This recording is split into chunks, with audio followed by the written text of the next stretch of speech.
penyu, bulan Maret ini akan segera berakhir. Sisa 4 hari lagi. Lalu, apakah penyu pernah menghitung semua kebaikan Tuhan dalam sebulan ini? Apa saja kebaikan Tuhan itu? Yuk kita sama-sama lihat ya. Coba kita lihat anggota tubuh kita. Tangan ini masih bisa bergerak. Kaki ini masih bisa melangkah. Tubuh ini semua masih bisa berfungsi dengan baik. Lalu coba kita lihat sekeliling kita. Di pagi hari kita bisa lihat burung-burung yang sedang berkicau. Mereka terbang dengan bebas ke sana kemari. Mereka terbang dan hinggap di pohon-pohonan. Nah, penyu, apakah penyu pernah lihat juga di daun-daunan itu ada titik-titik air? Titik air itu kita sebut embun. Nah, rupanya embun di pagi hari itu baik loh untuk kesehatan. Penyu, kita juga bisa lihat sinar matahari, bulan dan bintang. Mereka yang berkedip di malam hari. Nah, banyak lagi kebaikan Tuhan yang tidak bisa kita hitung. Itu semua adalah kasih Tuhan pada kita.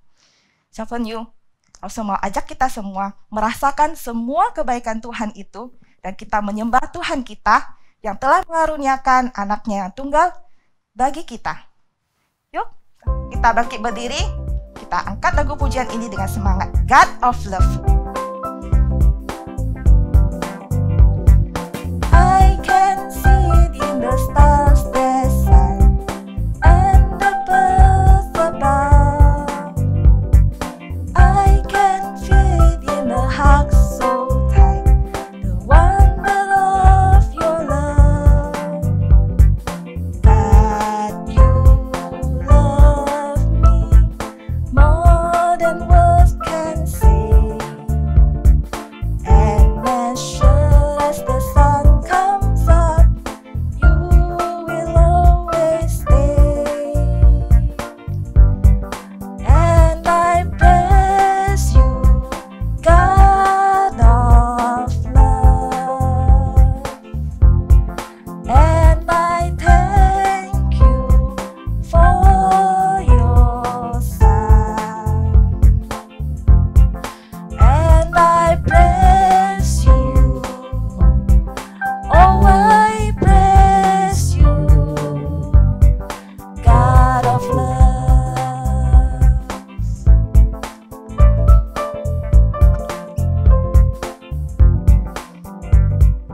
I can see it in the stars that shine and the birds above.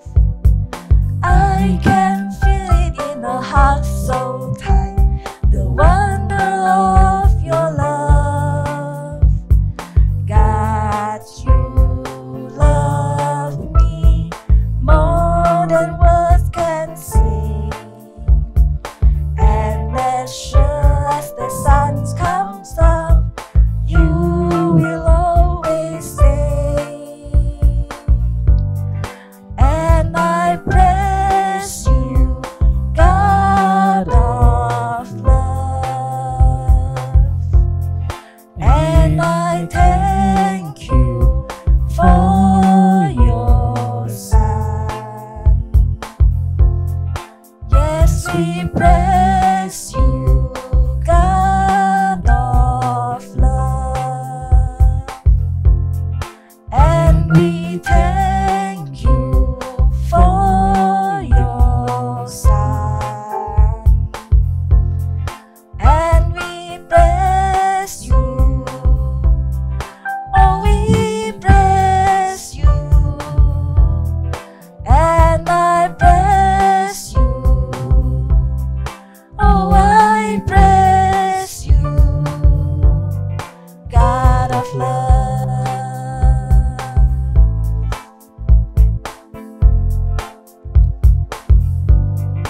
God of love.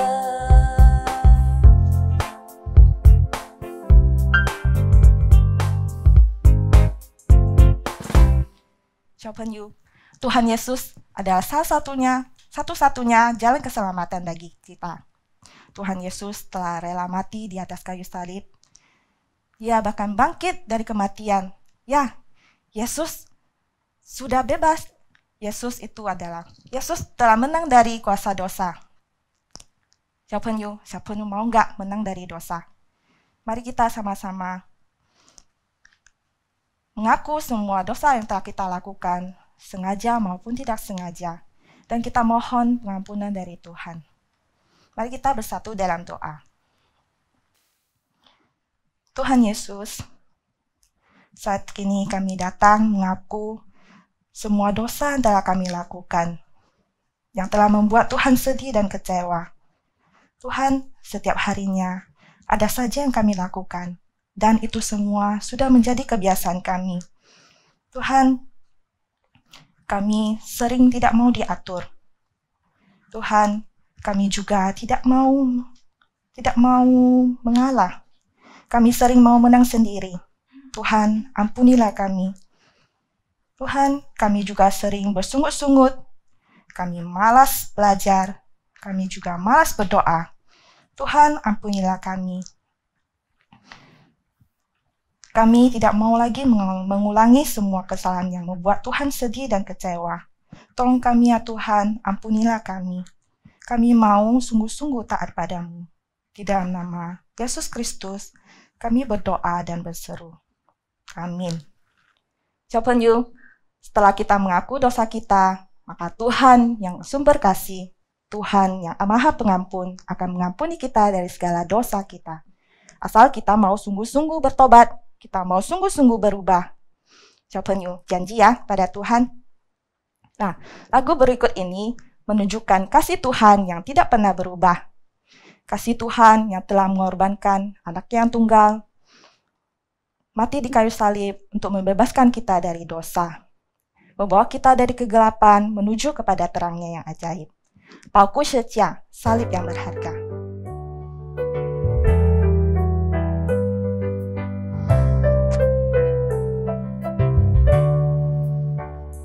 주 예수，我感谢你。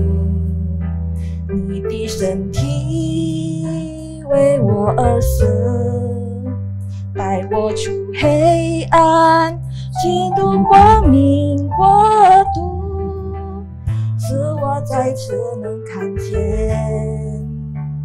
主耶稣。我感谢你，你的宝血为我而流。宝贵是加上一整天永留，使我完全的自由。宝贵是加的大能使我生命。主耶稣，我夫妇敬拜你。宝贵是加的救恩，是你手里的约，你的爱永远不会改变。主耶稣，我感谢你，你的宝血为我而流，宝贵是加上一整点永留，使我完全的自由。宝贵是加的大能赐我生命。主耶稣，我夫妇敬拜你。宝贵是加的救恩，是你手里的约，你的爱永远不会改变。宝贵是加的大能使我生命。主耶稣，我夫妇敬拜你。宝贵是加的救恩，是你手里的约，你的爱永远不会改变。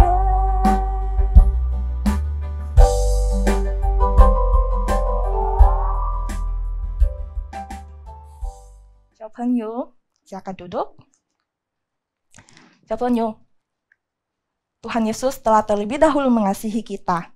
Maka selayaknya kita juga harus lebih sungguh lagi mengasihi Tuhan. Nah, bagaimana caranya kita mengasihi Tuhan? Seperti layaknya sayang pada papa mama bukan? Tentunya.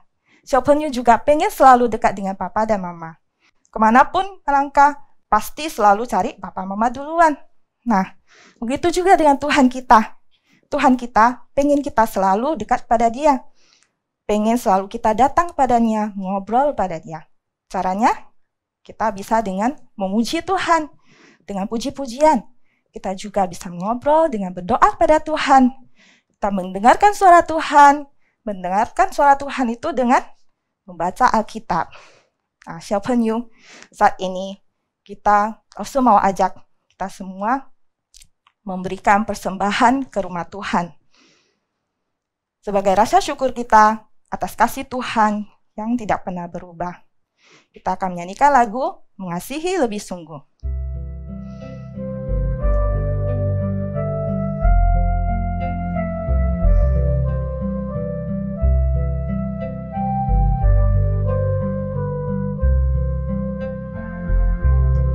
Mengasihi, mengasihi lebih sungguh. Mengasihi, mengasihi lebih sungguh. Tuhan lebih dulu mengasihi kepadamu. Mengasihi, mengasihi lebih sungguh. Mengasihi, mengasihi lebih sungguh. Mengasihi, mengasihi lebih sungguh. Tuhan lebih dulu mengasihi kepadaku. Mengasihi, mengasihi lebih sungguh. Tuhan lebih dulu mengasihi kepadaku. Mengasihi, mengasihi lebih sungguh. Yuk, kita bersatu di dalam doa. Tuhan Yesus, ajar kami Tuhan untuk kami boleh lebih sungguh lagi mengasihi Tuhan. Nah Tuhan, Kau telah terlebih dahulu mengasihi kami. Terima kasih Tuhan, saat ini kami boleh memberikan persembahan. Kiranya Tuhan berkenan atas persembahan ini. Untuk kami yang saat ini belum bisa memberi, kiranya Tuhan Engkau yang mencukupkan. Tuhan, sebentar lagi kami akan mendengarkan firman Tuhan yang akan dibawakan oleh Dewi Julia Lause. Kiranya Tuhan pakai Lause dan juga kami yang mendengar boleh mengerti. Di dalam nama anakmu Yesus Kristus, Juru Selamat kami yang hidup, kami berdoa dan bersyukur. Amin. Siapkan yuk, kita akan mendengarkan Dewi Julia Lause yang akan menyampaikan firman Tuhan. Siapkan Alkitab ya. Hai adik-adik, selamat pagi. Bagaimana kabarnya kalian hari ini? Baik ya? Sehat? Ya, Lause berharap kalian semua dalam keadaan baik dan sehat. Oh, atau ada yang lagi sedih ya? Lagi cemberut? Lause tahu, pasti ada permintaan kalian yang tidak dipenuhi oleh papa dan mama. Adik-adik menginginkan sesuatu, tapi tidak dipenuhi oleh papa dan mama. Adik-adik harus tahu ya, sebenarnya papa dan mama yang paling tahu apa yang kita butuhkan, bukan apa yang kita inginkan. Karena seringkali apa yang kita inginkan itu tidak sesuai atau tidak cocok dengan kita. Atau juga bisa jadi belum waktunya menurut papa mama untuk memberikannya kepada kita. Nah, jika kita tidak mendapatkan sesuatu yang kita inginkan, kita pasti bisa kecewa, bisa marah, atau bisa juga kita bisa sedih selama beberapa hari.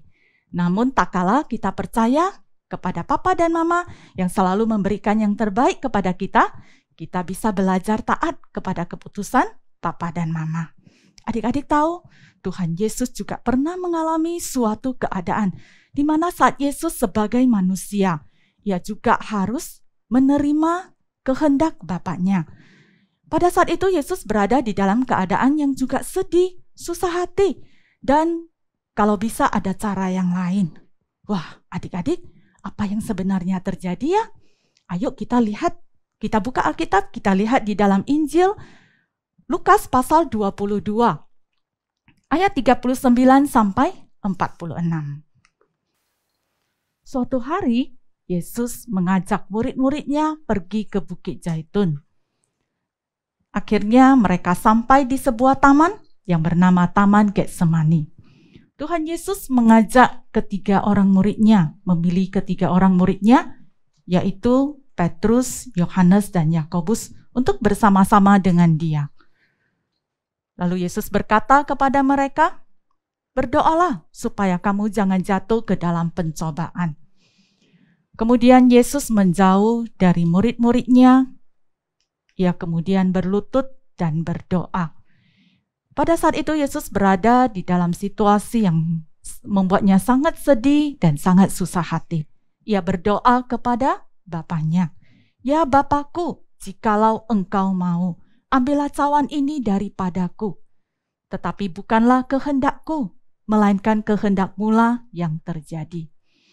Adik-adik, pada saat itu ada seorang malaikat yang datang kepada Tuhan Yesus, menampakkan diri kepada Tuhan Yesus dan memberi kekuatan kepadanya. Tuhan Yesus sangat ketakutan dan Yesus makin bersungguh-sungguh berdoa.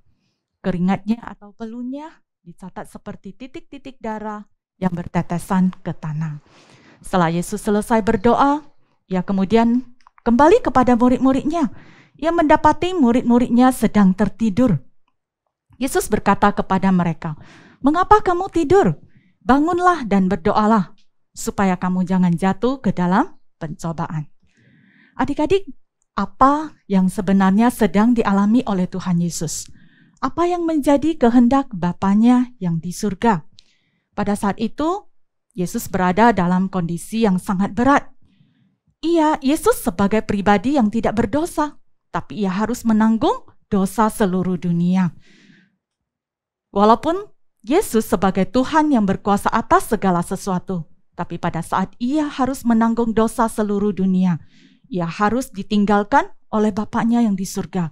Ia harus berpisah dengan Bapaknya yang di surga. Yesus berharap kalau boleh ada cara yang lain. Yesus menginginkan cara yang lain. Tapi Yesus tahu bahwa hanya ini jalan satu-satunya. Hanya ini cara satu-satunya.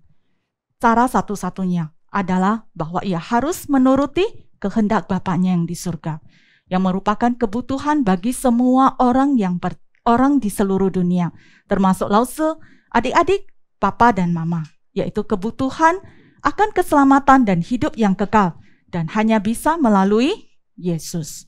Adik-adik, Yesus mau taat dan menuruti kehendak Bapaknya yang di surga. Yesus mau taat dan menuruti kehendak Bapaknya yang di surga, walaupun ia harus menderita. Ia harus ditinggalkan oleh Bapaknya yang di surga. Karena di dalam semuanya itu juga, karena ia sangat mengasihi kita. Ia mau menggantikan kita yang seharusnya dihukum. Nah, adik-adik, bagaimana dengan kita? Apakah kita juga mau taat dan menurut kepada papa dan mama? Di saat papa dan mama mau kita taat dan menuruti kata papa dan mama. Mungkin kita juga punya keinginan, tapi kita harus tahu, papa dan mama selalu tahu yang terbaik untuk kita. Selain itu, adik-adik, bagaimana kalau kita berdoa kepada Tuhan? Kita memohon sesuatu kepada Tuhan, dan kita merasa bahwa Tuhan tidak menjawab doa kita. Tuhan tidak mendengarkan doa kita. Bagaimana kalau saat kita sakit, keluarga kita sakit, kita berdoa, tapi tak kunjung sembuh, bahkan ada yang meninggal. Apalagi di dalam situasi masa pandemi seperti sekarang ini. Kita berdoa kepada Tuhan supaya kita tidak terkena COVID-19. Kita berdoa supaya pandemi ini dapat segera berakhir. Kita mau sekolah seperti dulu, ya, bisa main bersama dengan teman-teman, tanpa harus ada rasa takut dan was-was, tanpa harus dibatasi. Kita mau bisa jalan-jalan tanpa harus ada masker dan antiseptik.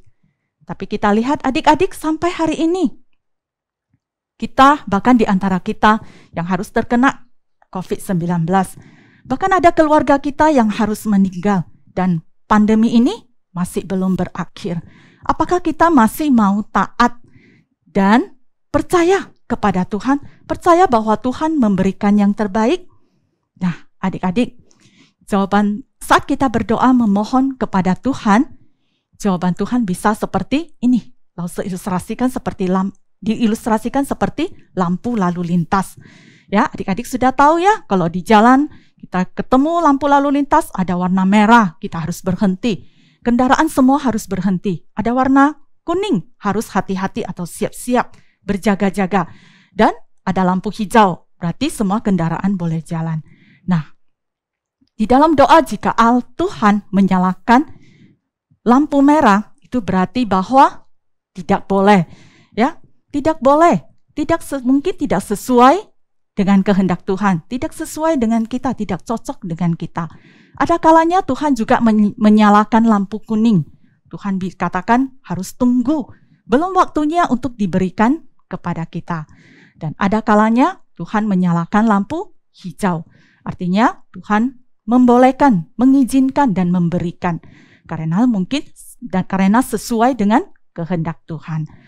Namun memang kadang kita tidak mengerti apa yang menjadi kehendak Tuhan bagi kita.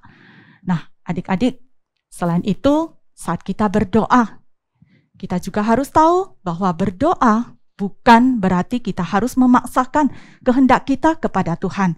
Seperti adik-adik kalau meminta sesuatu kepada papa dan mama, wah, harus dipenuhi. Kalau tidak, nangis, ya, jerit, teriak, dan meronta-ronta. Ya, tidak boleh seperti itu ya. Nah, kita sebagai anak Tuhan, kita juga boleh punya keinginan dan kita boleh memohon kepada Tuhan. Tapi kita harus berserah dan kita harus percaya jika sesuai dengan kehendaknya, maka Tuhan akan memenuhinya bagi kita. Nah, adik-adik, kita juga boleh belajar dari Tuhan Yesus. Kita melihat bagaimana Tuhan Yesus begitu mengasihi kita.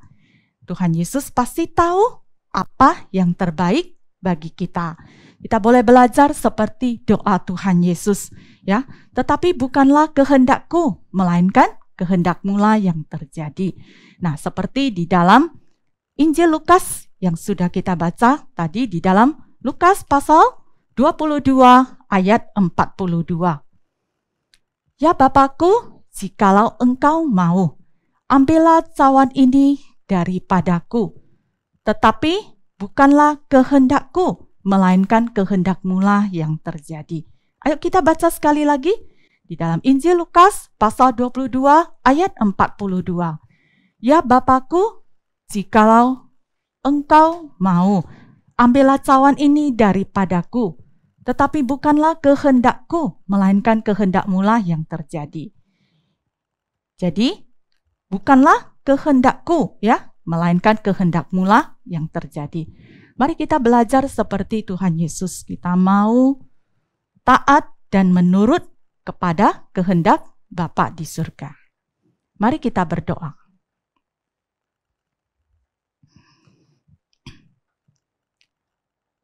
Bapa kami yang di surga, terima kasih. Kami bersyukur untuk firman-Mu. Kami berterima kasih juga Tuhan Yesus yang begitu mengasihi kami, sehingga mau menderita, menggantikan kami yang seharusnya dihukum. Tuhan, biarlah melalui firman Tuhan, kami boleh belajar untuk mau taat dan menuruti kehendak Tuhan sejak kecil. Walaupun mungkin kami tidak mengerti, tapi kami mau belajar percaya bahwa Tuhan selalu memberikan yang terbaik di dalam hidup kami. Terima kasih ya Tuhan, inilah doa kami, inilah hari-hari di depan kami yang kami juga mau serahkan hanya ke dalam tangan Tuhan saja. Terima kasih Tuhan, dalam nama Yesus kami berdoa. Amin. 我们在天上的父，愿人都尊父的名为圣。愿父的国降临，愿父的旨意行在地上，如同行在天上。我们日用的饮食，今日赐给我们，赦免我们的罪，如同我们赦免得罪我们的人，不叫我们一切试探，拯救我们脱离凶恶，因为国度、权柄、荣耀全是父的，直到永远。Amin. Nah, adik-adik, sampai di sini dulu cerita Lao Tzu.